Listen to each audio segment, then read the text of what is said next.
Hi friends, welcome back to my channel. ఒకసారి ఈ video చూడండి. అది శోభనం చేసుకోవాలంటే ముహూర్తం పెట్టాల్సింది బ్రాహ్మణుడు. ఒక ముహూర్తం లేకుండా శోభనం చేసుకోమని చెప్పండి, చేసుకోడు. ఓం నమ శివాయ సిద్ధం నమః అని రాస్తే తప్ప వాడు స్కూల్లో జాయిన్ అవ్వడు. అక్షరాభ్యాసం. మరి ఇక బ్రాహ్మణుడు లేకపోతే నీ బతుకు లేదు, బ్రాహ్మణుడు లేకపోతే నీ శోభనమే లేదు. వాళ్ళని ఎట్లా తిడతావు? నీ వంశమే లేదు, ఏది లేదు. నువ్వు పుట్టుక దగ్గర నుంచి సత్యేంత వరకు కూడా మళ్ళీ ఆయననే వచ్చి శాంతి పూజలు చేయాలి కదా. సరే ఇక్కడ ఏం కనిపిస్తుంది? అన్న ఆయనే చేయాలి. చూశారు కదా వీళ్ళిద్దరు ముచ్చట్లు. శోభన కావాలంటే బ్రాహ్మణుడు కావాలి, స్కూల్లో అక్షరాభ్యాసం చేయాలంటే పిల్లలు బ్రాహ్మణులు కావాలి, చనిపోయాక కర్మకాండ చేయాలంటే బ్రాహ్మణులు కావాలి. మీరు పుట్టిన తర్వాత చచ్చేదాకా మీకు మేమే దిక్కు.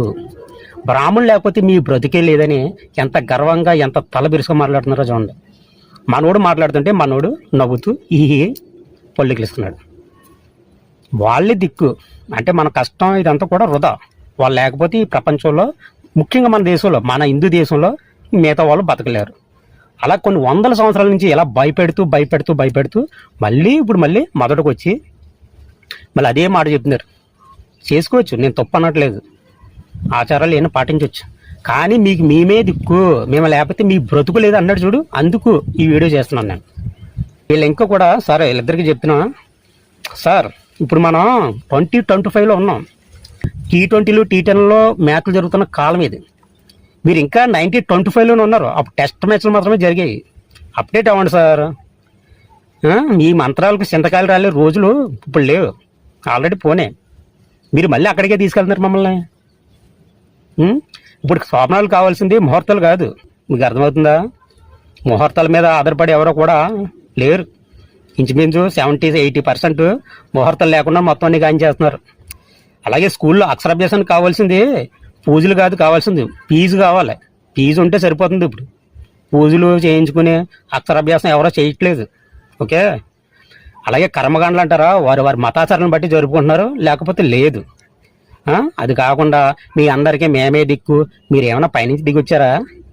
ఇలాంటి తలపొగర మాటల వల్లే, ఇలాంటి అరాచకాల వల్లే హిందూ మతం నుండి చాలా మంది, కొన్ని కోట్ల మంది బయటికి వెళ్ళిపోతున్నారు, వెళ్ళిపోతున్నారు. చైనా, జపాన్ వంటి దేశాలు స్మార్ట్ టెక్నాలజీని ఉపయోగించుకుని మనకన్నా 100 సంవత్సరాలు ముందుకు పోతుంటే మనమేంట్రా అంటే శోభనం చేయాలంటే ముహూర్తం ఉండాలి, స్కూల్కి వెళ్ళాలంటే పూజలు ఉండాలి, నూతిలో కప్పలా ఇక్కడే ఉండిపోతున్నాం. ఇలాంటి ముచ్చట్లు పక్కన పెట్టి సమాజానికి ఏమైనా పనికొచ్చే వీడియోలు చేసి యువతకి ముఖ్యంగా వాళ్ళకి ఏమైనా మంచి మార్గంలో నడిపించి వీడియోలు చేయండి. ఎంతసేపు మతాలో కులాలో ఇవేనా? వేరే పని లేదా మీకు? గత 10 సంవత్సరాల నుంచి ప్రత్యేకంగా ఒక యూట్యూబ్ ఛానల్, కొన్ని వందల యూట్యూబ్ ఛానల్లో మతాల పట్ల సోషల్ మీడియాలో యువతను తప్పుదారి పట్టిస్తూ, ఏ మతమైనా, క్రైస్తవ మతమైనా, క్రైస్తవ పాస్టర్లైనా, హిందువులైనా, ఎవరి మతానికి సంబంధించిన వాళ్ళు రెచ్చగొట్టుకున్నారు, ఒకరికొకరు రెచ్చుకుంటున్నారు. కానీ ఇది తప్పని చెప్పట్లేదు. ఒక రాయి వేస్తున్నాడు వీడొచ్చి, వీడేమో ఇంకో 2 రాయాలు వేస్తున్నాడు, వీడేమో 4 రాయాలు వేస్తున్నాడు. మీరు ఎందుకు చేస్తున్నారు? మీ పబ్బం గడుపుకోవడం చేస్తున్నారు. మధ్యలో బలైపోయేది ప్రజలు, మాలాంటి వాళ్ళు. ప్రశాంతంగా ఉండాలని చెప్పేసి ప్రజలు కోరుకుంటుంటే మీరేమో ఇలాంటి ఒకడా ఛానల్ పెట్టి మతాల పట్ల, కులాల పట్ల, పార్టీల పట్ల రెచ్చగొట్టి మొత్తం మీద మత కులాలు రప్పించి దేశాన్ని మొత్తం మీద నాశనం చేసేలా ఉన్నారు. భారతదేశంలో ఏదైనా అంతర్యుద్ధం లాంటిది, ప్రజల్లో మత కలహాలు, కుల కలహాలు కానీ జరిగితే కనుక ఎవరు కూడా అదుపు చేయలేని పరిస్థితి వస్తుంది. కొన్ని పార్టీలు కావాలని చెప్పేసి వాళ్ళ యొక్క రాజకీయ అధికారం కోసం వీళ్ళకి డబ్బులు సప్లై చేసి కొన్ని ఛానల్స్కి శాపకంద నీరులా ఆ మతాన్ని విస్తరింపజేయాలని, లేకపోతే ఆ మతం పట్ల ఓట్లు దండుకోవాలని చెప్పేసి చాలా కుతంత్రం జరుగుతుంది మన భారతదేశంలో. ప్రజలందరూ కూడా చాలా జాగ్రత్తగా ఉండాలి. ఇలాంటి వాళ్ళందరూ కొన్ని ఇంటర్వ్యూలు తీసుకున్నారు. ఎంతసేపు మతాల గురించి, కులాల గురించి ఇలా ఇంటర్వ్యూలు ఉన్నాయి.